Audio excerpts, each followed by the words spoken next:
بسم اللہ الرحمن الرحیم۔ آگے فرمایا کہ معزز کافر کا اکرام۔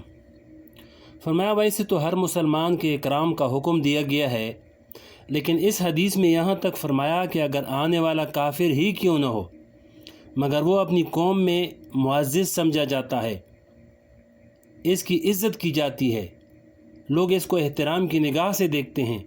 اور اس کو اپنا بڑا مانتے ہیں، چاہے وہ کافر اور غیر مسلم ہی کیوں نہ ہو، اس کے آنے پر بھی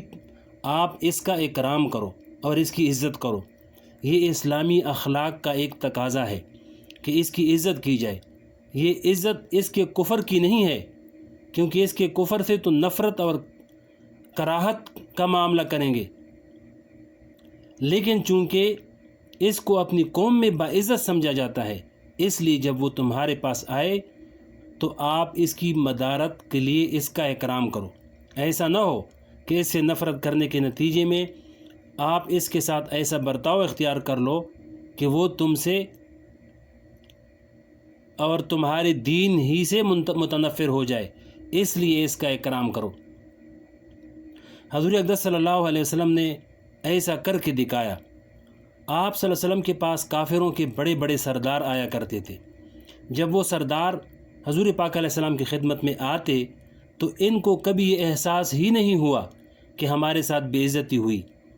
بلکہ آپ نے ان کی عزت کی، ان کا اکرام کیا، ان کو عزت سے بٹھایا اور عزت کے ساتھ ان سے بات کی۔ یہ ہے نبی کریم صلی اللہ علیہ وسلم کی سنت کہ اگر کافر بھی ہمارے پاس آ جائے تو اس کو بھی بے عزتی کا احساس نہ ہو۔ ایک کافر شخص کا واقعہ حدیث شریف میں ہے کہ ایک مرتبہ حضور پاک علیہ السلام اپنے گھر میں تشریف فرماتے، سامنے سے ایک صاحب آتے ہوئی دکھائی دیے۔ حضرت عائشہ صدیقہ رضی اللہ تعالیٰ عنہ آپ کے قریب تشریف فرماتی۔ آپ صلی اللہ علیہ وسلم نے فرمایا کہ اے عائشہ، یہ شخص جو سامنے سے آ رہا ہے یہ اپنے قبیلے کا برا آدمی ہے۔ پھر جب وہ شخص حضور پاک علیہ السلام کی خدمت میں آیا تو آپ صلی اللہ علیہ وسلم نے کھڑے ہو کر اس کا اکرام کیا اور بڑی عزت کے ساتھ اس سے بات چیت کی۔ جب وہ شخص بات چیت کرنے کے بعد واپس چلا گیا تو حضرت عائشہ رضی اللہ نے کہا کہ یا رسول اللہ، آپ نے خود ہی تو فرمایا کہ یہ شخص اپنے قبیلے کا برا آدمی ہے، لیکن جب یہ شخص آ گیا تو آپ نے اس کی بڑی عزت کی اور اس سے بڑی نرمی کے ساتھ پیش آئے، اس کی کیا وجہ ہے؟ حضور پاک صلی اللہ علیہ وسلم نے فرمایا کہ وہ آدمی بہت برا ہے جس کے شر سے بچنے کے لیے اس کا اکرام کیا جائے۔ اس حدیث میں دو سوال پیدا ہوتے ہیں۔ پہلا سوال یہ پیدا ہوتا ہے کہ جب وہ شخص دور سے چلتا ہوا آ رہا تھا تو اس کے آنے سے پہلے ہی اس کے پیٹھ پیچھے حضور پاک صلی اللہ علیہ وسلم نے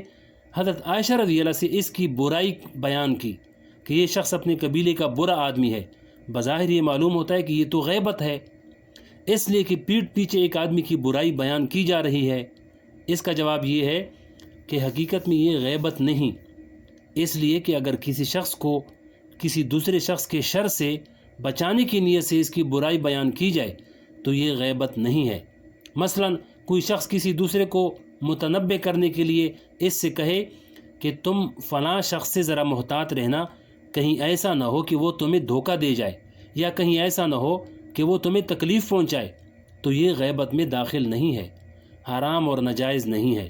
بلکہ بعض صورتوں میں یہ بتانا واجب ہو جاتا ہے۔ مثلا آپ کو یقینی طور پر معلوم ہے کہ فلاں شخص فلاں آدمی کو دھوکہ دے گا اور اس دھوکے کے نتیجے میں اس دوسرے شخص کو مالی یا جانی سخت تکلیف پہنچنے کا اندیشہ ہے، تو آپ پر واجب ہے کہ آپ اس دوسرے شخص کو بتا دیں کہ دیکھو فلاں آدمی تمہیں دھوکہ دینا چاہتا ہے، تاکہ وہ اس سے محفوظ رہے، یہ غیبت میں داخل نہیں۔ لہذا جب حضور پاک علیہ السلام نے حضرت عائشہ رضی اللہ تعالیٰ عنہ کو یہ بتایا کہ یہ شخص قبیلے کا برا آدمی ہے، تو اس بتانے کا منشا یہ تھا کہ کہیں ایسا نہ ہو کہ یہ شخص حضرت عائشہ رضی اللہ تعالیٰ عنہ کو کسی وقت دھوکہ دے جائے، یا کہیں اس شخص پر اعتماد اور بھروسہ کرتے ہوئے خود حضرت عائشہ رضی اللہ تعالیٰ عنہ یا کوئی دوسرا مسلمان کوئی ایسا کام کر گزرے جس کی وجہ سے بعد میں انہیں پچھتاوا ہو۔ اس لیے آپ نے حضرت عائشہ رضی اللہ کو اس کے بارے میں پہلے سے بتا دیا۔ دوسرا سوال یہ پیدا ہوتا ہے کہ ایک طرف تو آپ صلی اللہ علیہ وسلم نے اس کی برائی بیان فرمائی، اور دوسری طرف جب وہ شخص آ گیا تو آپ نے اس کی بڑی عزت فرمائی اور بڑی خاطر و تواضع فرمائی۔ اس میں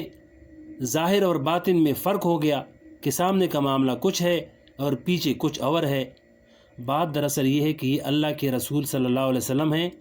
جنہوں نے ایک ایک چیز کی حد بیان فرمائی ہے، لہذا متنبع کرنے کے لیے تو آپ نے اتنا بتا دیا کہ یہ شخص برا آدمی ہے، لیکن جب وہ شخص ہمارے پاس مہمان بن کر آیا ہے تو مہمان ہونے کی حیثیت سے بھی اس کا کچھ حق ہے، وہ یہ کہ ہم اس کے ساتھ عزت سے پیش آئیں اور اس کے ساتھ ایسا برتاؤ کریں جو ایک مہمان کے ساتھ کرنا چاہیے۔ چنانچہ حضور پاک علیہ السلام نے یہی برتاؤ فرمایا۔ آگے فرمایا کہ وہ آدمی بہت برا ہے۔ اس حدیث میں ساتھ ہی یہ بھی فرما دیا کہ اس میں ایک حکمت یہ بھی ہے کہ اگر برے آدمی کا اکرام نہ کیا جائے تو ہو سکتا ہے کہ وہ تمہیں کوئی تکلیف پہنچا دے یا کسی مصیبت کے اندر مبتلا کر دے یا تمہارے ساتھ وہ کوئی ایسا معاملہ کر دے جس کے نتیجے میں تمہیں آئندہ پچھتانا پڑے۔ اس لیے اگر کسی برے آدمی سے ملاقات کی نوبت آ جائے تو اس کا اکرام کرنے میں بھی کوئی مذائقہ نہیں، اس کے شر سے اپنی جان کو اور اپنے مال کو اور اپنی آبرو کو بچانا بھی انسان کے فرائض میں داخل ہے۔ اس لیے حضور پاک علیہ السلام نے اس حدیث میں صاف صاف ارشاد فرما دیا کہ وہ آدمی بہت برا ہے جس کے شر سے بچنے کے لیے لوگ اس کا اکرام کریں۔ لوگ اس کا اکرام اس لیے نہیں کر رہے ہیں کہ وہ آدمی اچھا ہے، بلکہ اس لیے اس کا اکرام کر رہے ہیں کہ اگر اس کا اکرام نہیں کریں گے تو یہ تکلیف پہنچائے گا۔ ایسی صورت میں بھی اکرام کرنے میں کوئی مذائقہ نہیں، بشرطے کہ وہ اکرام جائز حدود کے اندر ہو اور اس کی وجہ سے کسی گناہ کا ارتکاب نہ کیا جائے۔ حضور پاک علیہ السلام کے اسوہ مبارکہ کے ایک ایک جز میں نہ جانے کتنے بے شمار سبق ہمارے اور آپ کے لیے موجود ہیں۔ آپ نے غیبت کی حد بتا دی کہ اتنی بات غیبت ہے اور اتنی بات غیبت میں داخل نہیں، اور اکرام کرنا کوئی منافقت نہیں، بلکہ حکم یہ ہے کہ وہ آنے والا خواہ کیسا ہی کافر اور فاسق و فاجر ہو، لیکن جب وہ تمہارے پاس مہمان بن کر آئے تو اس کی عزت کرو، اس کا اکرام کرو، کیونکہ یہ بات منافقت میں داخل نہیں۔ آگے سر سید کا ایک واقعہ لکھا ہے، اس کو اگلے ویڈیو میں سنائیں گے۔